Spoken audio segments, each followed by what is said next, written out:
Daniel. Mhm. Hello, Daniel. Do you hear me well? I hear you. Yes. Yes. Okay. Yes. Well, thank you for Yeah. accepting the invitation to this conversation. Thank you. Thank you for asking me. Yeah. Yeah. Well, the topic of today is healing trauma with self-inquiry meditation. I know that you've been Mhm. working with self inquiry technique for many years now, and I would really like to know what has been your experience and if we can bridge uh, the knowledge and the understanding of trauma from that perspective with the understanding of trauma of Yeah. psychology. Mm.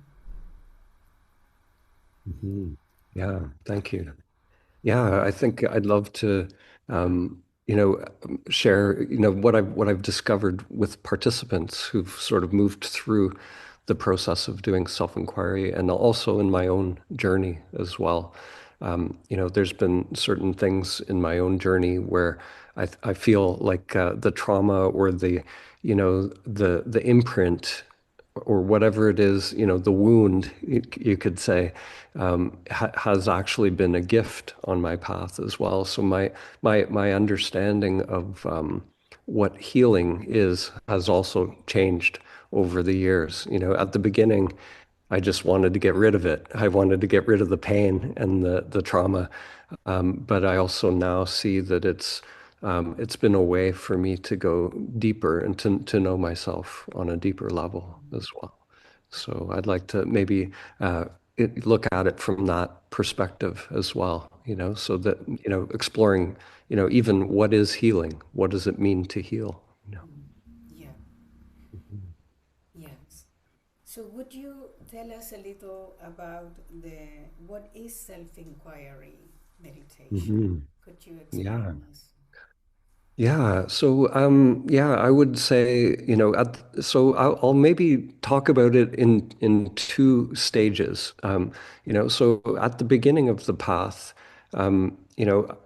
for me, like self-inquiry, I knew, all these great teachers were talking about self-inquiry as something that was important. It's important to find out who you are, the true self, and to find out, they would say, you're not just this limited character that you're playing in life, but there's something deeper. There's something eternal, something, before you were even born into this body. So you could say your soul, your spirit, whatever that is. At the beginning, I didn't know, I didn't have a clue what it was, but there was something in me that heard that.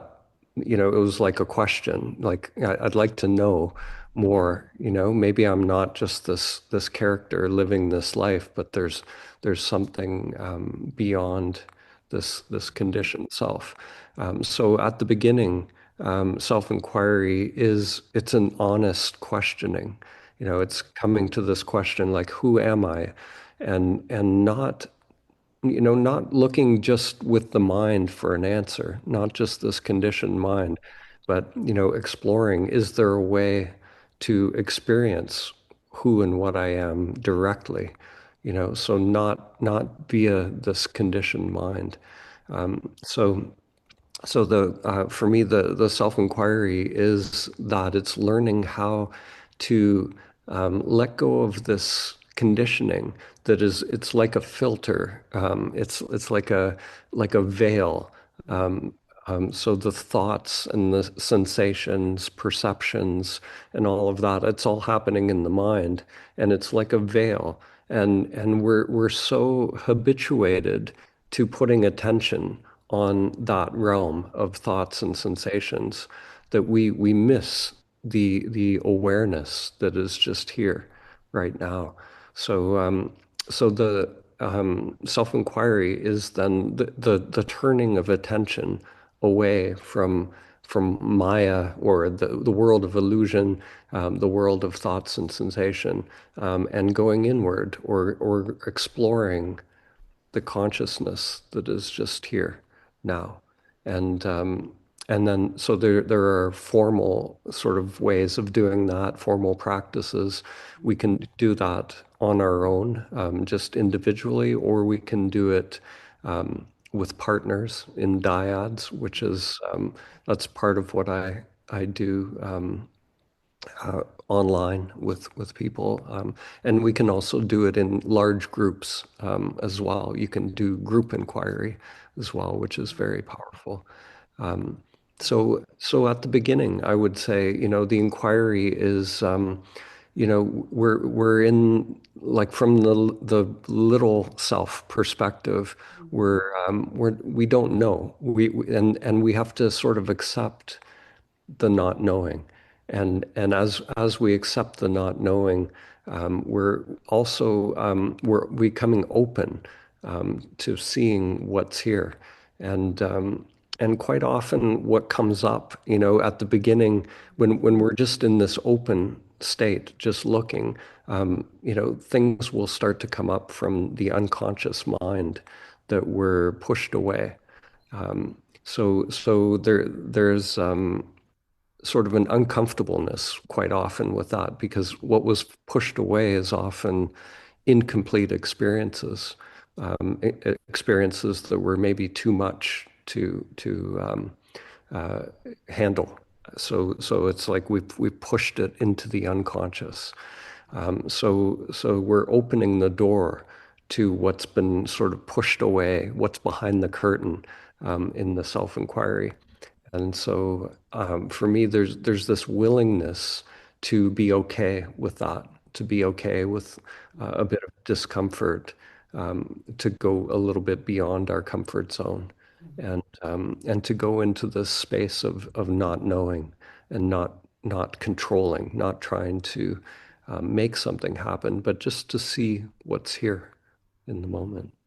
Mhm.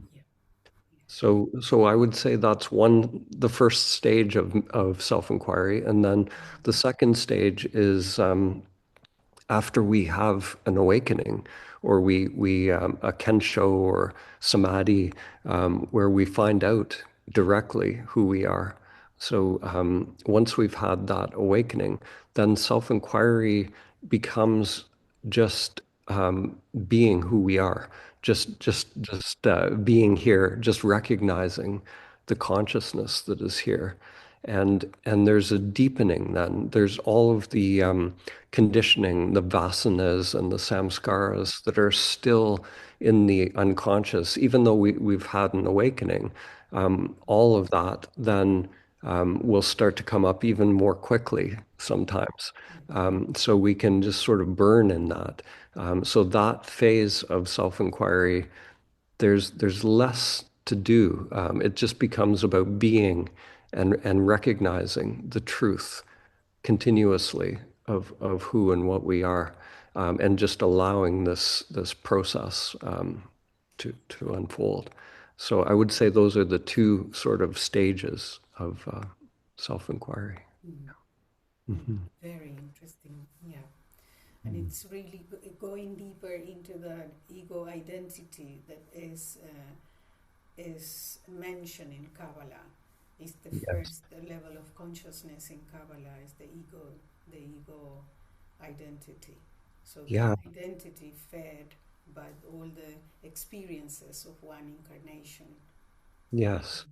Yeah, so that ego identity is we get to see what it is, in the self-inquiry, because at first when I start to really question who am I, what I see at first is the ego. I see the false I at first.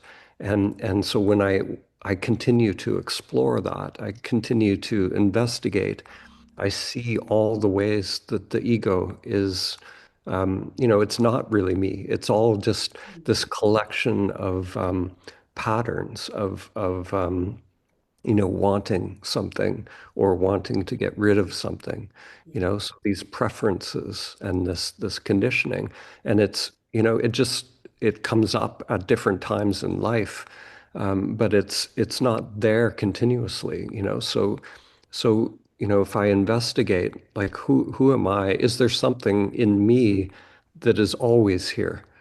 Something that doesn't come and go. It's not just a collection of preferences or patterns or desires or thoughts, sensations, all of this phenomena. There's phenomena that just comes and goes. And the ego is made of that phenomena. yeah, It's all just changing phenomena. So but is there something that I am, that is not phenomenal? It's not in that objective world, something deeper. So yeah, so the first stage is to see all that's false, all that's just temporary or impermanent. And I realize that can't be me. That's not really me. It's just coming and going. And at different stages in my life, it might not even have been there. When I was a little child, a baby, I didn't have a lot of that conditioning.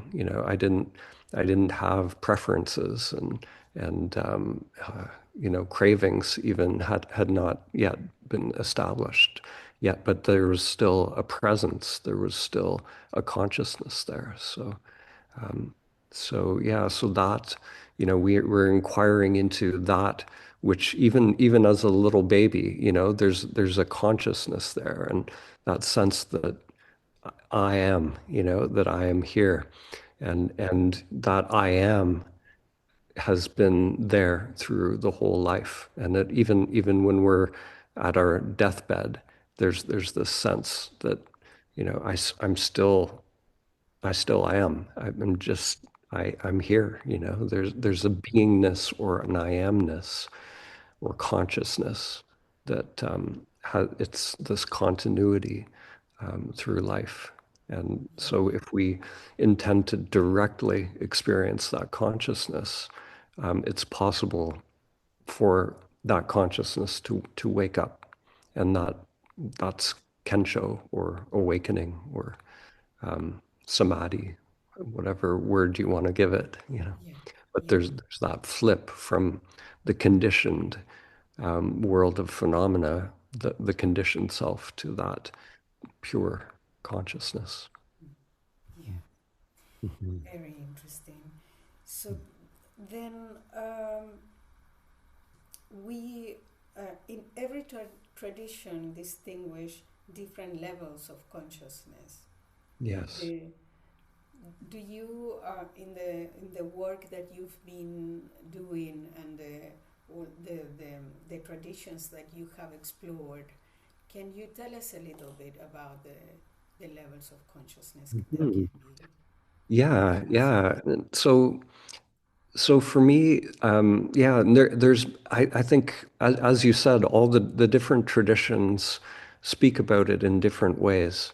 So I can tell you sort of from my perspective. There's sort of a lens or a conceptual framework that I like to work with, but I also see there's many conceptual frameworks. So I don't want to put it out there as if, this is right, or this is the map, this is the only way. Um, so I would say I've you know, come from more of a Buddhist background.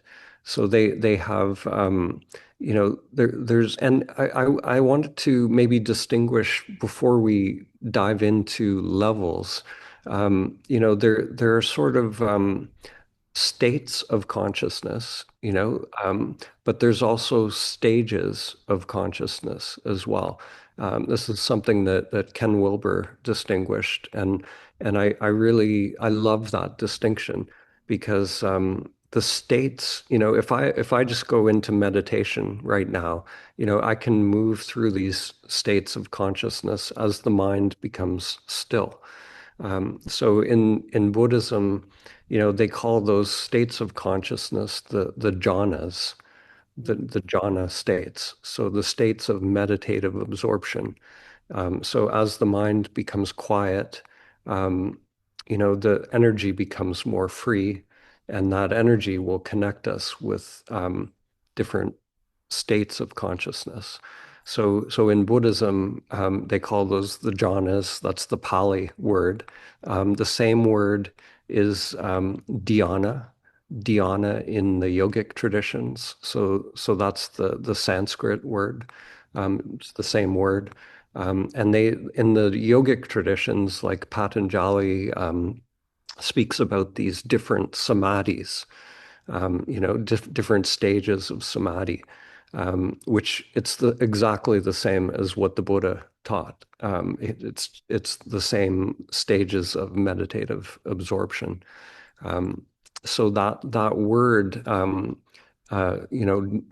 or dhyana, or it also is the same word as Zen. The word Zen, it means literally that.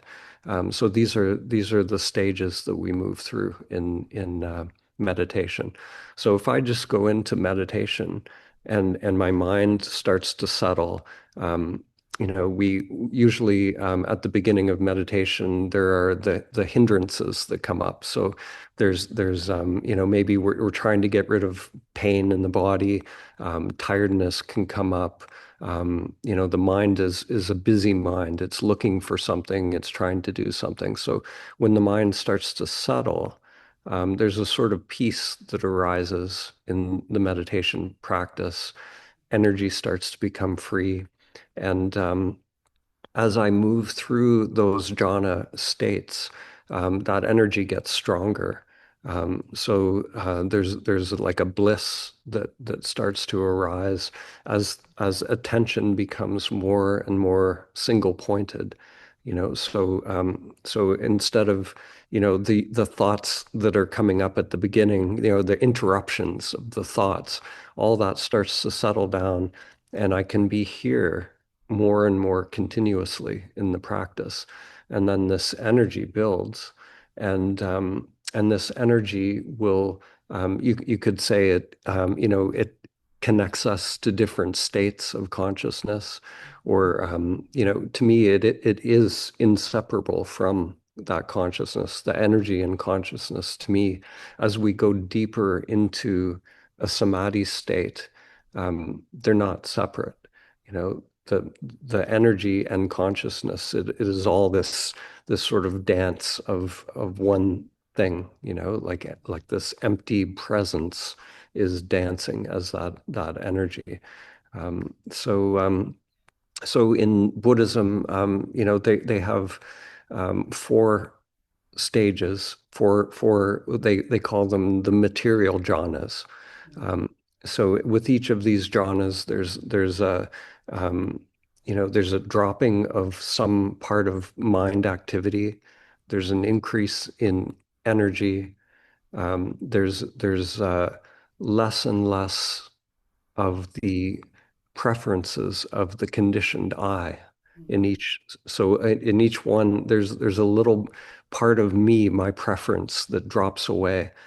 So at the beginning, there's this beautiful, blissful energy that might come, but even that, I drop my preference to that. I notice that there's like a clinging or a craving of that. So then, if I drop that preference, then I go to the next jhana. Then something else unfolds, something new unfolds, and the mind is becoming more and more single pointed, more and more just here, present in the moment. And so I see, it's like the body becomes like an antenna, connecting us to more and more of what is. And it allows, whatever's in the unconscious to come forth. And also what is above our, this level of consciousness, the you could say the higher worlds, or the energy will connect us to different aspects of all that is. Um, so when we come to the fourth jhana, at that point, that's where we really let go of all preferences. So in our meditation or our self-inquiry, we're no longer looking for anything. We're just here with what is. And so pain and pleasure, good and bad, all of that, that part of the mind that is distinguishing those things has dropped away. So it's just this alive energy. It's not good or bad, not pain or pleasure. And that is the doorway then into what they call the immaterial jhanas. So the first four were the material jhanas within the body mind, and then that energy goes beyond the body mind to the immaterial jhanas. And this is where it gets very subtle in meditation.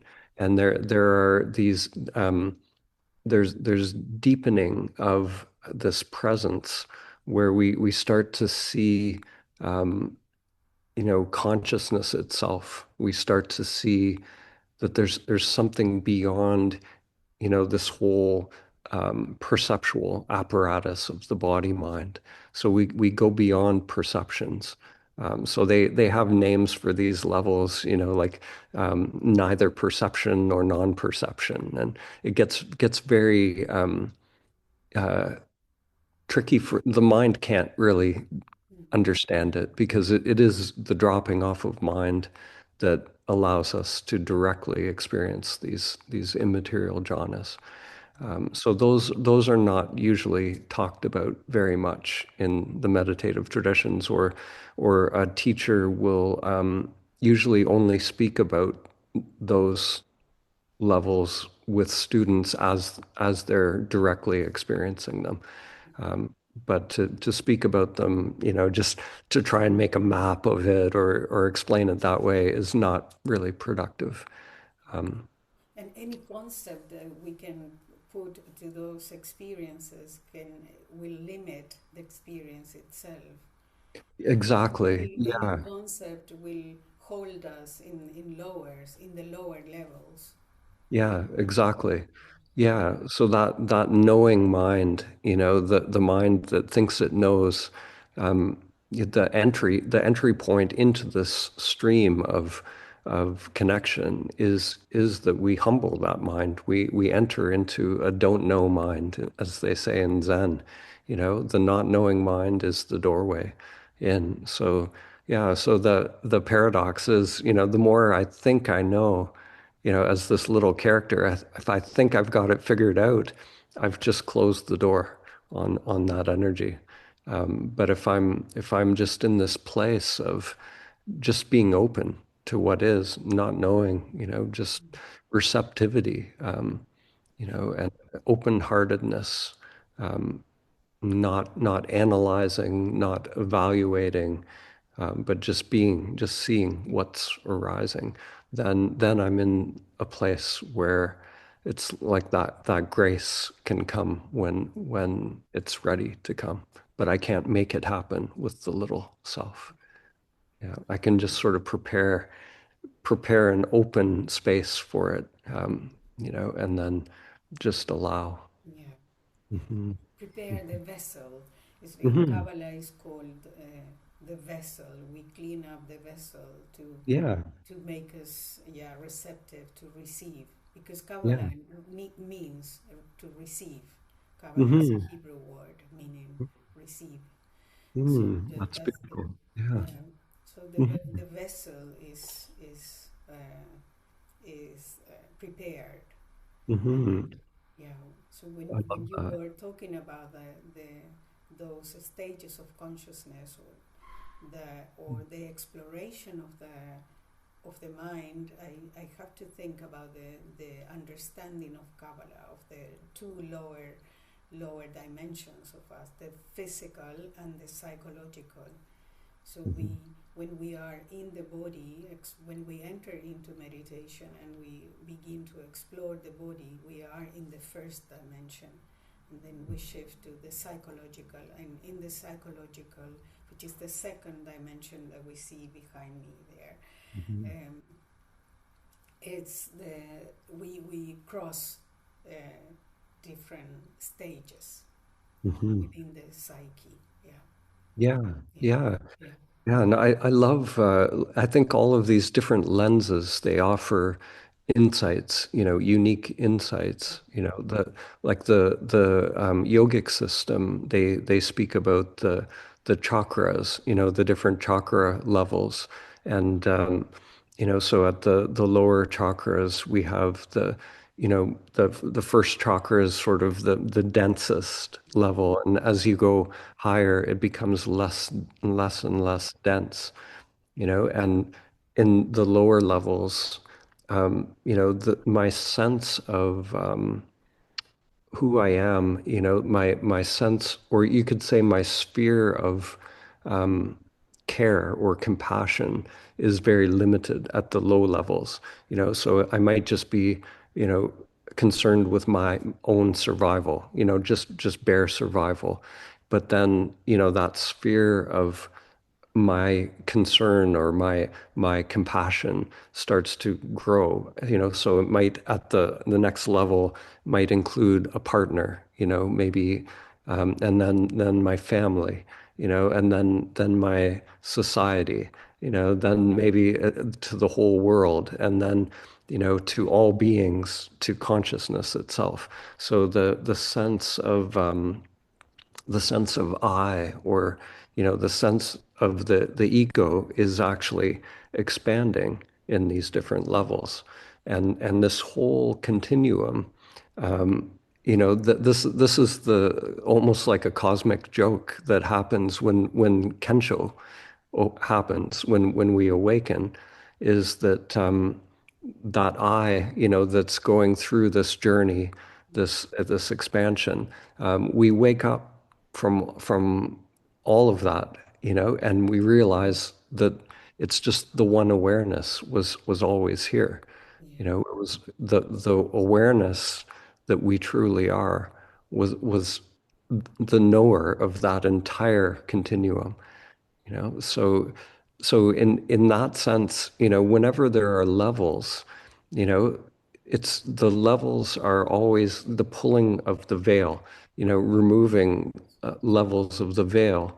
And then when the veil really drops, it's all just the one. There's only one level. There's only one consciousness. It was all just these different sheaths or different veils that so it is this sort of cosmic joke, that it's like the one playing hide and seek behind these veils. So we speak about it as if there are these levels, but in truth, it's all the one yeah, consciousness. yeah, yeah. Mhm. I think to me the importance of distinguishing the levels comes from the work that I do as a transpersonal psychologist, helping people with trauma. It's so Yeah. important for me to know exactly where they are and to help them to shift from one level to the other. But I do agree with you that Mhm. the finally the layers of the veil, or the veils that you mention, and when they drop, they everything is dissolved and you are just Yeah. in Yeah, that's the paradox, and yeah, and it's the same in meditation and self-inquiry, understanding the jhanas and the stages of meditative absorption. All of that it's very important. It's if we try to bypass that, and we can run into a situation, and some of the spiritual traditions kind of feed this sort of spiritual bypassing, where they'll say, you know, who you are is always here. It's there's nothing has to be done. Um, mm-hmm. but if that's absolutely true, but on a relative level, if we haven't prepared the vessel, if we haven't done the clearing, we haven't stabilized the mind, Mm-hmm. um, and purified the samskaras, then we just stay in the same pattern, and the pattern just plays out. So the part of the pattern will be, the mind can adopt this spiritual language, and it'll say everything is perfect as it is, and the consciousness is just here, and I am that. But it's still doing the same pattern it always did. And it's this knowing mind, again, can take control over the spiritual path. And then it just becomes a spiritual ego rather than a normal ego, which is even more dangerous, I think, or more tricky to work with. Yeah. So those levels are extremely important. That's all until there's an awakening, that's what we're working with. Yeah. Hmm. Because the mind or the ego identity is so powerful that it has the capacity to mask or to Yeah. and to push to the shadow, what that consciousness cannot deal with. And in Yeah. case of trauma of course is a painful experience. So then the Yeah. person, that consciousness, that ego will do all all what is possible to remove that pain. So it will push it to the unconscious, to the shadow. So the Yeah. person could have, as you say, the illusion of being awake, of Yeah. being spiritual, but the the the there will be something in Kabbalah is called the klipa. Klipa is like a sort of mask covering very well what is hidden there. I mean, what is painful, what is shameful, what Yeah. is yeah. Yeah. Yeah. Yeah. The ego doesn't want to feel that pain. It wants to, um, yeah, just mask it, or sometimes if someone has an awakening, they might have a genuine awakening and a sense of their true nature. But then the ego will come back then and take ownership of it, and the ego will say, "I awakened," or I now I'm awake, even though it dropped away in order for that to happen. But when it comes back, it says, I did it. So, and that's when the ego will, yeah, it can, start writing books and, thinking it knows everything. And I think that's a stage on the spiritual journey for most people. It was a stage for me as well, where, my mind became, very interested in all the phenomena of samadhi and started becoming a knowing mind and cultivating a spiritual persona around it. So I think it's a natural stage, and it's not necessarily a problem as long as we wake up from that and see what's happening. Because the spiritual persona, it can be helpful to learn language and teachings and all of these different things. So it's not about pushing that away, but it's recognizing that tendency for the conditioned self. If I think I am that, if I identify with that, then I'm going for that ride. So yeah, Yeah. And yeah, in that case, what you said at the beginning, the honesty, that deep and honesty to continue yeah, and tell, because there is always that consciousness of serving, or the soul in Kabbalah, it would be the soul speaking to you with soft words, telling you that you are not there and you need to go and heal something. So mhm, in Kabbalah is the path of honesty. It is from the level of the ego to the level of the self. So in this tree we see it from the second sephira, that one, that's the ego consciousness, to the self, which is different. So that short path is called the path of honesty. mhm, because it's the moment when we, from here, from that consciousness, we accept that we are not ready yet, and we need to continue the journey of That's healing. beautiful. Yeah. Yeah. Yeah, I think that honesty, in different traditions, they like in Zen, I think that honesty, sometimes they have this beautiful teaching that's called the faith mind poem, or sometimes it's called the Great Way as well. And the Great Way is that exactly. It's that path of honesty, the path of not knowing really. It's a path of seeing, what is it that's actually dishonest that I've become identified with. And so that ego is just, it has these preferences. It wants control.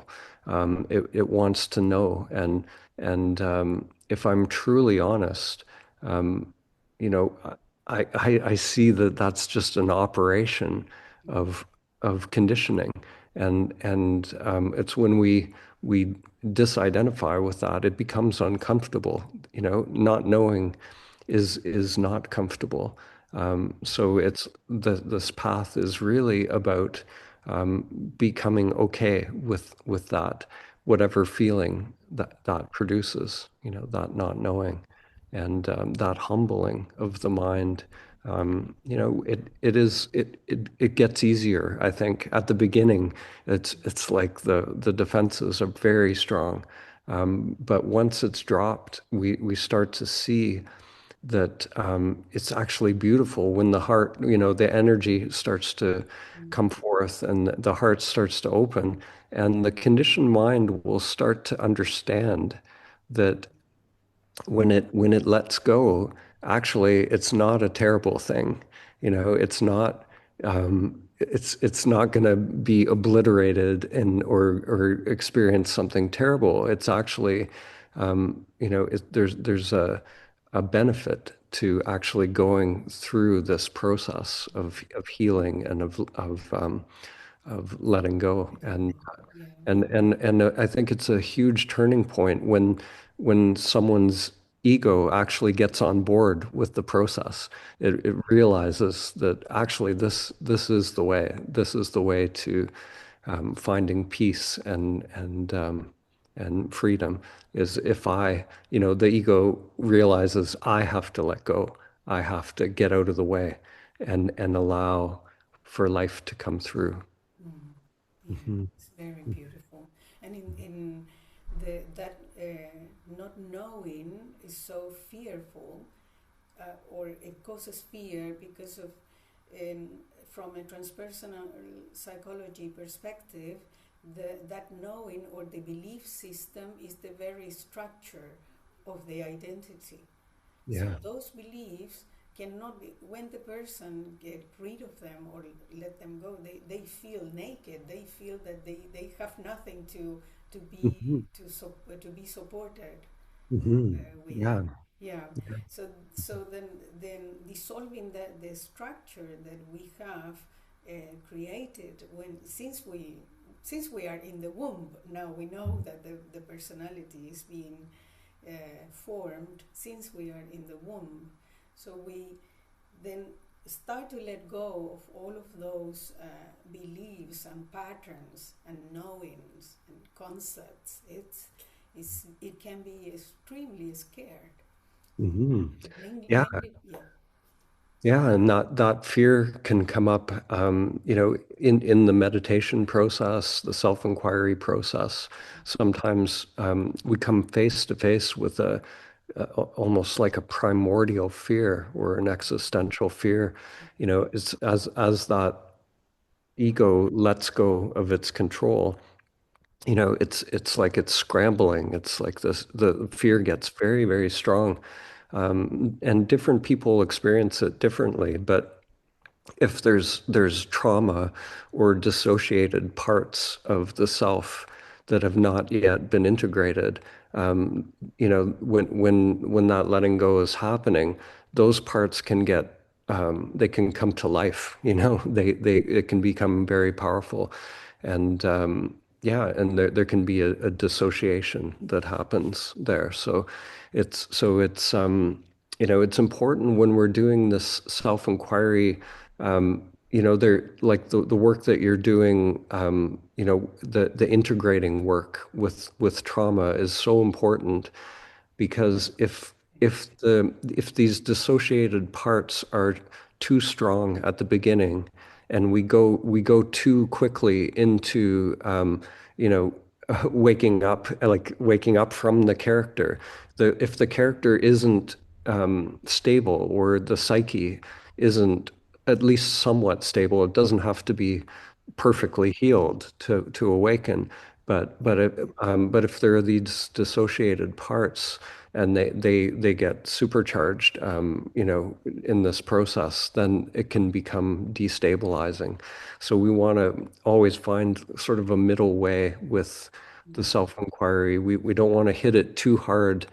If the trauma is really, really strong, we want to combine it with things like the work that you're doing for sure, because we want to start to integrate those parts, so that the psyche is not going to freak out, as it's letting go. Yeah.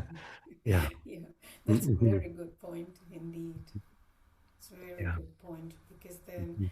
as you say, that the psyche has been crystallized in such a way that needs, because we need we need our psychology to be in the world. And that ego consciousness is so important. That level of identity is so important to function in the Yeah. world. Yeah, Yeah. yeah. So Yeah. the And I think platform, it's yeah, it's that's an important point. Yeah, yeah. So I think, sometimes when people they start to do this work, and the ego will think that somehow the individual is going to disappear. You talk about awakening, and there's this fear that something is going to be lost, like that there's this existential fear as this process unfolds.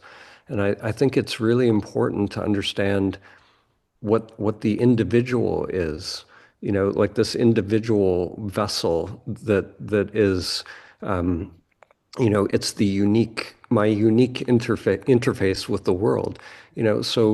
So this clearing process that's happening in self-inquiry, what's being cleared is really the I thought, the false I, the false ego, that I am this body mind here. So that's what's being cleared. But yet when that attachment drops away, then the energies come to life within the body mind, and it actually becomes the unique expression of the soul then. So nothing is lost. It's actually the opposite. The individual gets to be individuated, like beautifully, all the unique gifts of the individual come to life, whatever God or creator has, put in this vessel, can be expressed, without that contraction of the I thought. So, I think it's really important for people to understand, when they're embarking on this, nothing is lost other than a delusion that I am this character. It's just a mistaken identity. So that mistaken identity, we lose that, but nothing is lost in the individual. It's actually the individual that comes to life in this process, and becomes a more effective interface with the world. yeah, yes, Mhm. absolutely. It's the distorted patterns or Yeah, toxic beliefs that yeah, yeah that are have been created around the pain or around the painful experience. And in yeah, that case, when the body, because the body also suffers the trauma is stored in the body as well. So the body all these psychological ideas or psychological complexes constructed around that physical pain. Yeah. It's, yeah, those are what we go to heal, and then and in this case, self-inquiry helps, as I understand from what you are telling us. The self-inquiry is helping to dismantle those constructions. Is Hmm. that? Yeah, the way I talk about it, it's like it's, that those patterns, there's a density to those patterns. When the trauma or the conditioning is really strong, there's a lot of energy and a density to it. It feels solid. And it's like we're loosening the bonds, we're opening it up gradually, to see what's there, to feel it rather than the coping strategy of the ego is to push away, divide. It's always dividing one part from another. So to allow, to integrate, means to feel and to invite it in, invite all these separate parts back to be part of your sphere of all the dimensions of what you are. And yeah, so I think understanding that is really the beginning of true self-inquiry. Is we're not trying to make something happen. We're actually just dropping our resistance to what is, Yeah. you know, and that resistance is the I thought. The false I, the false ego is nothing but resistance to what is. So Mm. when that resistance is dropped, then we allow everything to just be here. Mm. Um, and if there's no resistance to any parts, then it's just one. It's just one Yeah. integrated whole. Yeah. Yeah. If I can put it in psychological terms, it's the integration of the shadow. So the Mhm. person has been running away from the shadow, pushing everything that cannot be accepted or is too painful or shameful, as I said before.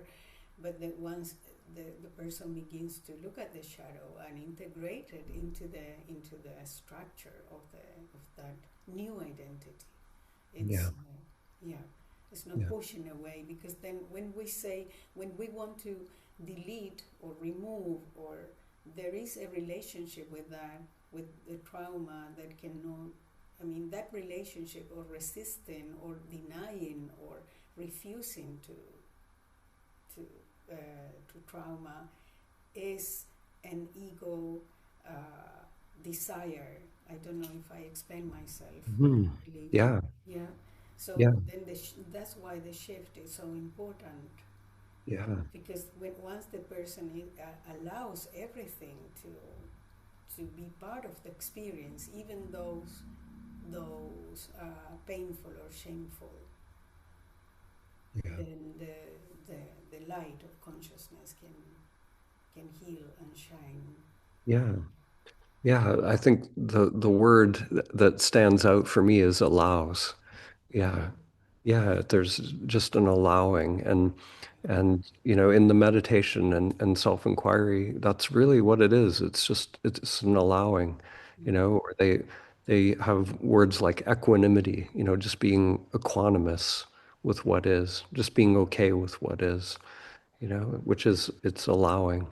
It's just Mm. being in this space of not resisting Yeah. anything that's coming Yeah. up. Yeah. Yeah. And Mhm. then suffering can end, because as soon as we allow, then the suffering is dissolved. Yeah. Because suffering begins from when there is a resistance to what is. Yeah. Yeah.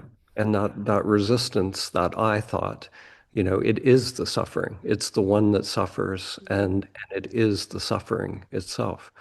Yeah. So when that resistance is dropped, the I thought drops and the suffering drops. Mm. So and yeah, in Buddhism they have a phrase, pain is inevitable, but suffering is optional. And I like that because life is going to bring pain and pleasure always. These things, this is what comes and goes. But if I resist that, then I suffer. So what I can do, life, I can't do much about life. It just is the way it is. But what I can do is drop that resistance to the pain, which it compounds it. It turns the pain then into suffering if I resist it. So I can notice that I'm doing that, and that's what we're dropping in the meditation and the self-inquiry is that pattern of pushing away, or grasping or pushing away. Either way, I will suffer if I'm identified with those preferences. yeah, Yeah. yeah. Yes, and I have to think about when you say allowing is allowing also the wounded one to be embraced or to be seen, because Yes. the wounded one in us when it's not seen, it cannot be healed, it cannot Yeah. heal. So then it's like embracing the inner child or the wounded child. When we take that, when we rescue in the process of healing trauma, we need to rescue the wounded one. Yeah. Yeah. Yeah. So Yeah. and taking that with love and compassion to to be fully expressed. Yeah. I think that's so important in my own journey. At the beginning, I mentioned my idea of what healing was changed over the years. And, at the beginning, I just wanted to get rid of the pain, I wanted to push it away, get rid of the trauma. But getting rid of the trauma is, it's like getting rid of that little wounded child. You don't want to get rid of them. You actually want to invite them back in, So the thing that I realized about healing is, what I thought at the beginning stands in the way is actually the way. It is the very thing that I wanted to get rid of is the thing that I had to say yes to. I have to invite back in. Actually have to learn to love that, and embrace it. And by doing that, then we become whole. We're not dividing one part of ourself from ourselves. Yeah. Mhm. Yes, it's very beautiful. It's the re-signifying or resignification. How do you say that in English? Resignify, resignify the experience. So when the wounded child is invited and is integrated, Yeah. so then the re you give a new meaning to that experience, and the experience remain there because we cannot delete trauma from our Yeah. lives. Yeah, Yeah. it will be there, but it will be embraced and loved and Yeah. yeah, Yeah. And that wound, it can actually become, the thing that it can be our own special gift as well. It can actually, like if you're a healer and you're a wounded healer, then people see that. They see you're not just trying to heal people from up on a pedestal. You have that knowing in your own journey and your own experience, so you can empathize with others. You can work with them, from that place of knowing. And so that it can become your unique gift to you. Still, you have that scar or that wound that helps you to see, reflected back in others. And yeah, so it is not something to get rid of. It actually is, part of the journey.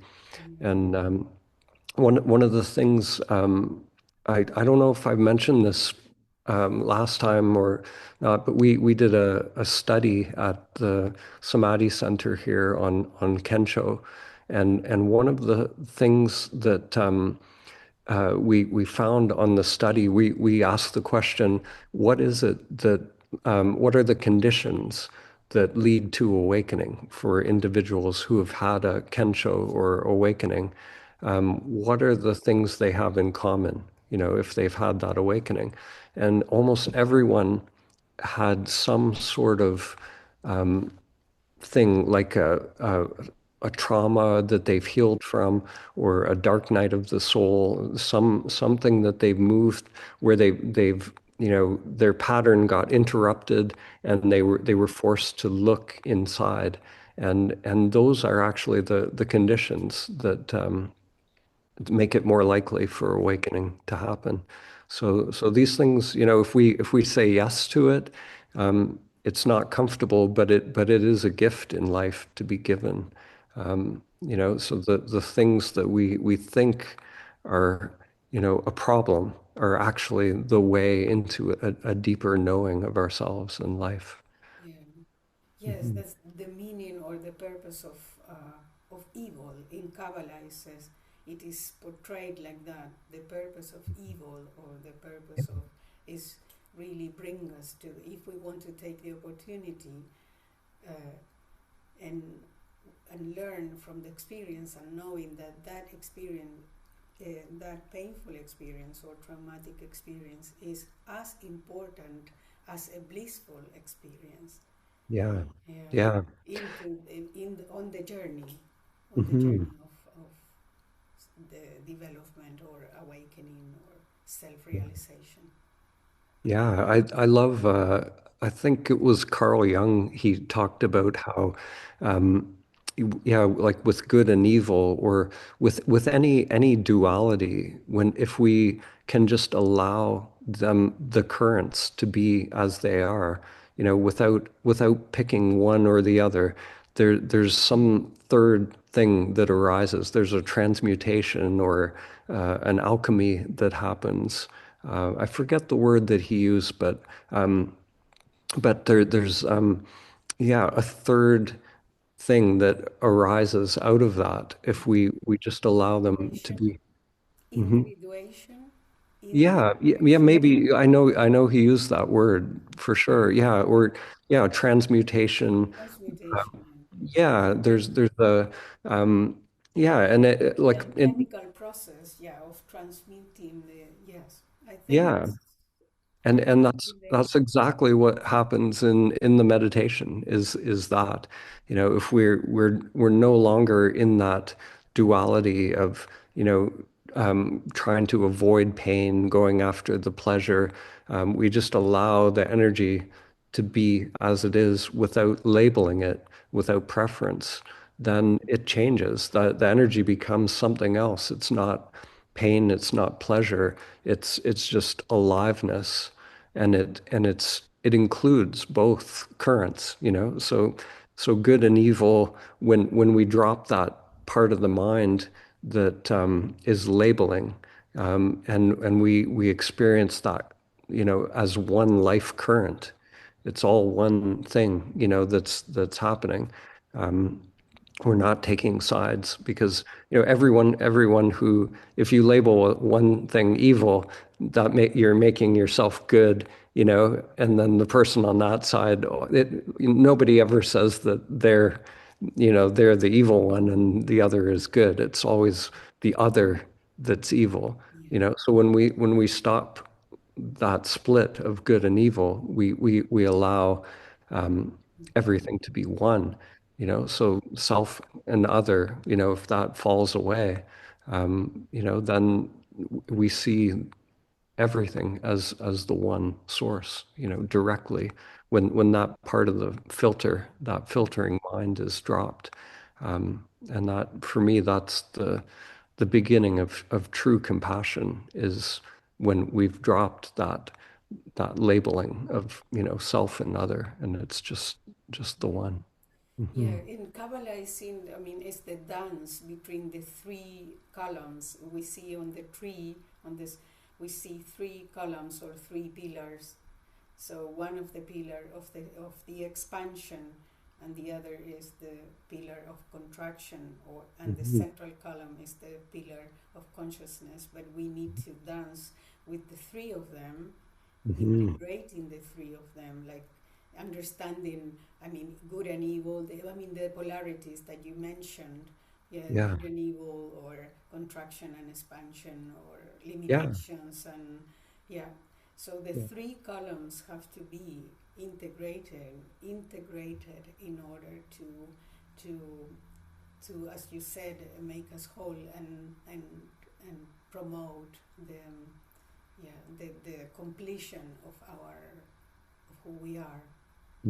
Yeah, that's beautiful. Yeah, it reminds me of like working with the breath, where there's the expansion and contraction, and that's the natural duality of the breath. It just is the way it is. But there's a deeper level that we can experience the breath Mm. uh, and that's the spirit or the prana. When we're not experiencing it simply through the physical. There's something when we go beyond that duality, we can experience it directly, and um, yeah, and it's that prana is whatever that is. It's the intelligence. It's the spirit itself that is moving the breath, and so we look beyond, just the physical expansion and contraction to, you know, what that by which it moves. Mm. Hmm. Yeah, very beautiful. So I don't know if we have. I think we have covered all of the questions. When I don't know if it makes sense to ask what are the benefits of practicing self-inquiry. I think we have covered that Yeah, already. yeah, That was the last question. yeah. But what would you like to add to this? Mm. Yeah, well, I would just say that the benefit of self-inquiry, the benefit of awakening, the benefit of knowing who you are is we've talked about less suffering. If once you know who you are, true consciousness is just aware, and we see that the suffering is all within the conditioning, within this I thought. So once you find out who you are, you find out who suffers as well. And then, the other benefit I would say is that then, rather than living a scripted life, in that conditioning, living a robotic life, the energy becomes more free to connect to other dimensions of oneself. So life just becomes more alive and more beautiful. And I think if you want to optimize this human experience, this human journey, this is the way to do it. Yeah, it's very beautiful. It's the intensity. I mean, it's like the the intensity of the experience of being in this body. Like, because Yeah. in Kabbalah is called the state of paradise. You Mhm. you go into that state of bliss, where the burdens are not uh, painful anymore, and the freedom and the liberation is yeah, is Yeah. there, and Yeah. we enjoy it. In the yogic systems, they have that term sat chit ananda, which is it's just the bliss that flows from knowing yourself as being, so not being caught in the conditioned mind, but resting as being is bliss. It's heaven. It's the kingdom that is here now. Yeah. Yeah. Yeah, Mm. beautiful. Mm. Well, Daniel, thank you so much. Yeah, thank you. Wow, Um, the time went by very yeah, quickly. really, Yeah. really fast. Yeah. Yeah. Yeah, amazing. Yeah, well, thank you for having me Um, again. And it's thank you always for good to sharing. connect.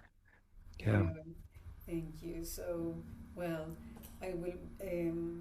I know that you've been working another film, and you've been working on also on the self inquiry or I am retreat is called Yes, online. yes, Would you like yes. to tell us a little bit about that work coming? Yeah, sure. Yeah. So yeah, the film is Samadhi Part 4, which is the title is just sadhana.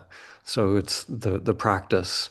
And so the Mm, film is all about the practices that lead to awakening and to staying awake. And sort of the paradox of that as well, the practiceless practice. When we awaken, we find out who we are. Sadhana becomes just abiding in that presence. So that film is really pointing to the work that we're doing in the I am retreats as well. So when that film launches, if people are inspired to do that inner work and create the conditions. I call them the conditions of no escape for the ego, putting yourself in continuous practice, continuous presence. That I am retreat is sort of like a container for that, just with the pointers to little teachings and being able to move through that process with a group of people is just a beautiful thing as well. yeah. Just sitting in silence with the group and then doing self-inquiry dyads in the evenings as well. Yeah, yeah. The work being done in groups is really powerful indeed. Yeah, Mhm. and we spoke about something. I don't want to extend the the, the this conversation longer, but I have to think about one of the questions that we discussed previously to this conversation is how the teacher or the state of the person who is guiding the group or is helping the group to move on or to yeah to shift Mhm. from one Mhm. state to the other. Mhm. Yeah, Yeah, I don't know yeah, if I think all the traditions all have some way of speaking about that, and yeah, I think if in Zen they talk about a transmission. Sometimes they use the word transmission, but to me it's there's something mysterious that happens. We have a lot of different facilitators that have been through sort of a facilitator training, and what everyone sort of says is that if when you're just present with people. You're just there with them, and they're moving through this process. It's like something comes alive in the facilitator. It's like the self or the one starts to operate through the teacher. So I think, you know, the ones doing that work, putting themselves in that position, our responsibility is just to keep the vessel clear, yeah, and let that one operate through, yeah, hmm yeah, very hmm important. Yeah, Yeah. hmm yeah. I love the work you've been doing all of these years. I think it's so valuable, the teachings and the guidance. Yeah, thank you so much, Daniel. You have helped many people to in this journey of life. Okay. Yeah, the journey of the soul. hmm Yeah. Okay. Well, thank you very much. Yeah. I hope Thanks, we, Paula. yes. So I hope we see each other in another conversation in the future. Yeah, yeah. Let's stay connected. Yeah. Yeah. Thank you. Okay. Bye bye. Bye bye.